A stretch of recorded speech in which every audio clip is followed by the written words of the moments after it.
2, 3. There we go. Is that better? All right. He'll be turning me off before the sermon's over. Bobby said that you guys go about 2.5 hours on Sunday night. Craig actually did. He stopped me in the parking lot this morning at church and he said, listen, you want the job? And I said, yeah, I want the job. He said, well, if you really want the job, go 15 minutes and say it's the longest sermon you've ever preached. He said, no, if you really want the job, make sure you don't go over 30 minutes. That's a kiss of death, Keith. So I'm going to try to keep it under 30 minutes. It's a strange thing to be interviewed from the pulpit, and I'm still a little nervous, and before we get into our lesson, I just want to tell you a little bit about me.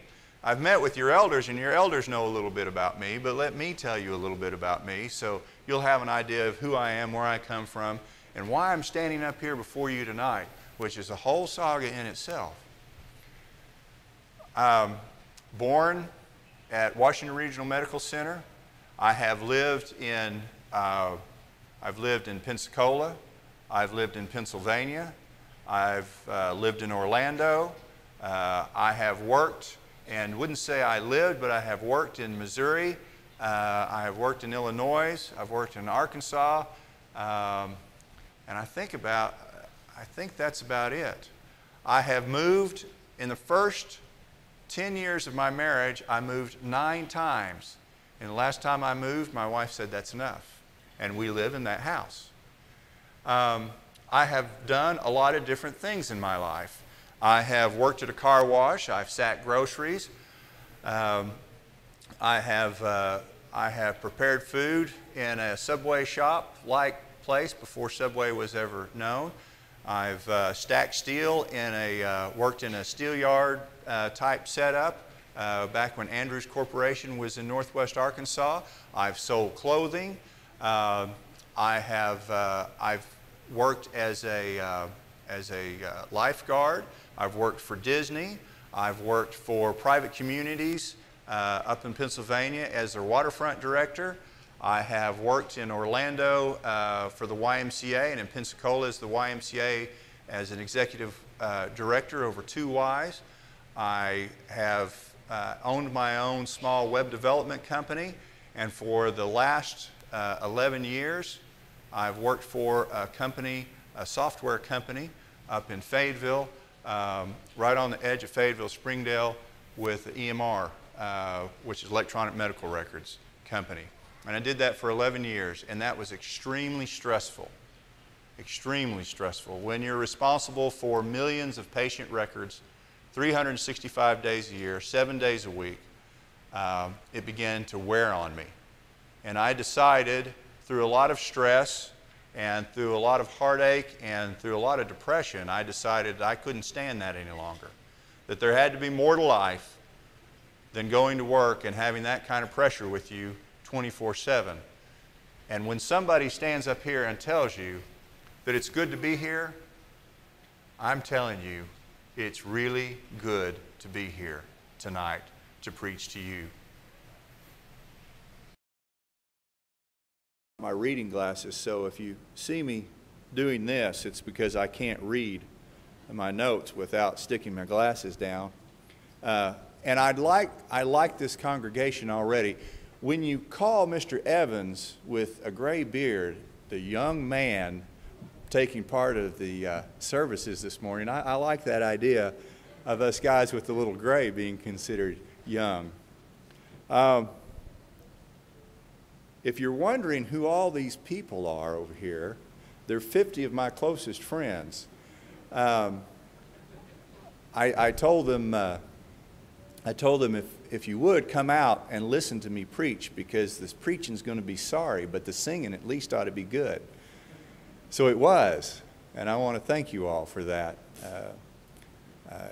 I told them it would be unusual for me, and I had never spoken to a crowd that I really didn't know, and so they put me at ease by showing up, and I want to thank you for that. Because I've invited so many of my friends here tonight, you're probably wondering who my family is, so I'm going to embarrass you really bad for just a second. And Alex is already saying, no, Dad, please.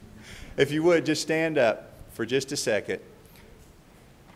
And back there you go, standing on the pew. That's the fourth. Thank you, guys. Please get to know them after services. We'd really like to be a part of your family. If you haven't noticed yet, I'm extremely nervous. I've even forgotten to turn this microphone on, haven't I? Is that on? Testing 1, 2, 3. Let's get into our lesson tonight.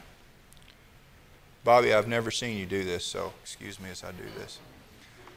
Turn over to Mark 4 and 35, or you pick up a worship bulletin that I put out. By the way, depending on how nervous I am, we may or may not go in the order of that worship bulletin.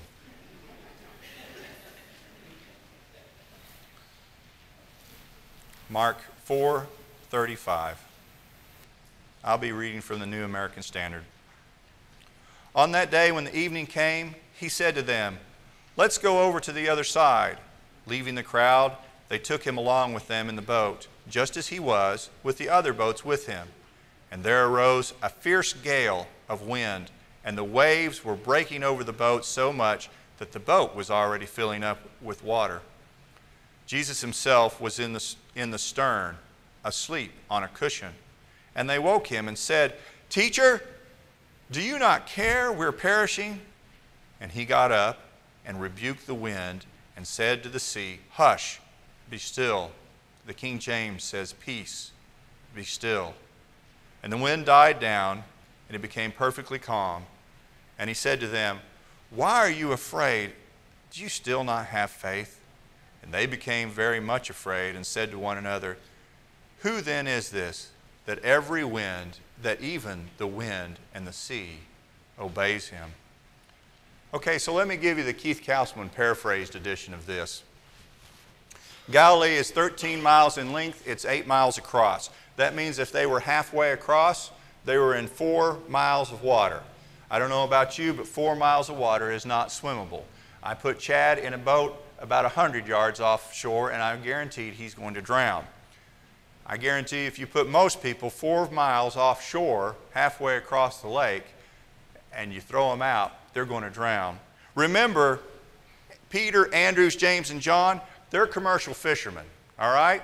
You know, commercial fishermen are going to be, they're not going to be reactive to every little storm that comes out. They've been through this a few times. I remember I was on a plane one time coming back from Boston, and the engine on the plane blew out, just quit. When we got there and got to look at it, you could see all the way through the cowling, front to back. You could see sunshine through it. That plane began to shake and began to quiver. And had the pilot of that thing got on and said, "Hey, we're really in bad shape. We've blown an engine," I think panic might have come out of me. But instead, of course, they wait about 30 seconds and some guy who sounds like he's just drank off a sweet iced tea in the middle of Texas goes, "I'm sorry about that.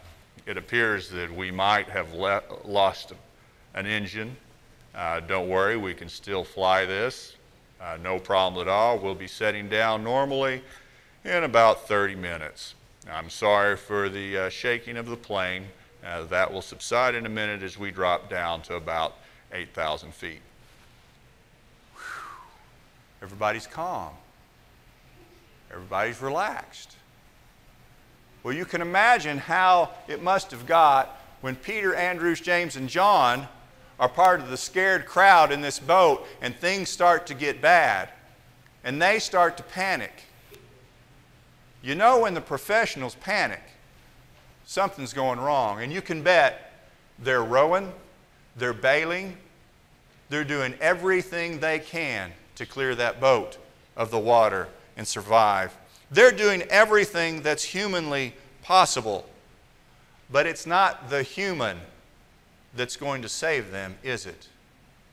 It's the deity that's going to save them. Tonight I'd like to talk about 4 responses, 4 possible responses to life's storms. To the storms of life.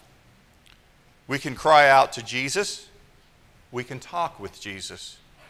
We can take total faith that Jesus will deliver us. And then there's the final. We question, does Jesus even exist? And if God does He really care about me? First, let's talk about crying out. There's nothing wrong with crying out to Jesus, save me, help me. Listen to David after being in complete control of his enemy. He'd been delivered to a king on a silver platter. And God lets him escape. Psalms 34:17. The righteous cry out, and the Lord heareth and delivereth them out of all their troubles. Again, Psalms 142, 1 through 3. I cry out to the Lord, I pray to the Lord for mercy, and pour out my problems to Him. I tell Him my troubles when I am afraid. You, Lord, you know the way out. You know the path where I walk. Hebrews 5, talking about Melchizedek, verse 7. In the days of his flesh, he offered up both prayers and supplications with loud cries, tears to the one who is able to save him from death. And he was heard because of his piety. All right, now turn over to Mark 5:22. It's just one chapter over. Mark 5:22. One of the synagogue officials named Jairus came up and seeing him, fell at his feet, begging him, crying out to him to heal his daughter. Parents, you've been there? You know that feeling? The little guy who they stood up a while ago, Lewis, my oldest. By the way, I have 4 children. The first three were very easy. If Lewis had been first, he'd been an only child. We'd have never had another one. When he was one, I heard a squeal from the back room. And Anna came around the corner carrying a lifeless blue child. He'd stopped breathing. One of his lungs had collapsed. Mama starts tearing up just thinking about it. It makes my throat get thick. I know Jairus' panic. I know his feeling. I know where he was coming from. He was panicked. He didn't know what to do but cry out. That's all you can do in situations like that. It's the only thing that fits. Grandparents, have you been there? Have you lived to see that day when all you knew to do was cry out because there was nothing else to do? Teenagers, that day's coming. You may already be in it. I know some of your personal lives, and I know that there's been times that all you've had the power to do is cry out. Let me tell you about a story that Jeff Walling told at Harding 2 decades ago and has stuck with me ever since I was a teenager.